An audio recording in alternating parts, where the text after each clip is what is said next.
Les bateaux monuments historiques à l'honneur cet été pour les fêtes maritimes, à quai au port de Brest et sur mer dans la Rade. Une classification très exigeante où de nombreux critères sont pris en compte, tels la représentativité historique, technique ou encore d'usage. Les directions régionales des affaires culturelles pour l'État, notamment en Bretagne, ont permis de restaurer de nombreuses unités, témoignages de notre histoire maritime.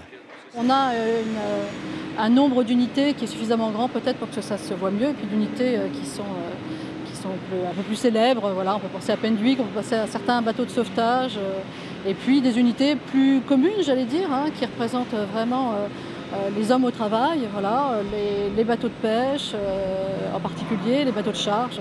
Voilà. Et on a toute cette palette en Bretagne et en France. Une classification exigeante et une restauration dans les règles dans des chantiers habilités comme celui du GIP. On restaure ici l'Audiernais, monument historique et transport de marchandises entre Brest et Audierne jusqu'à la fin des années 70.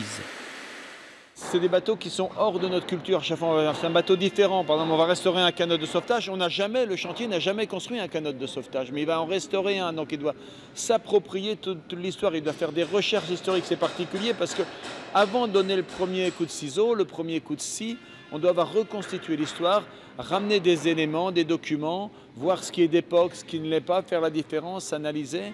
Et on doit restaurer, suivant les techniques d'époque, au mieux de ce qu'on peut faire. Le 13 juillet, l'Audiernais sera mis à l'eau à Brest et pendant toute la durée des fêtes maritimes, les chantiers du GIP se dévoileront exceptionnellement au public.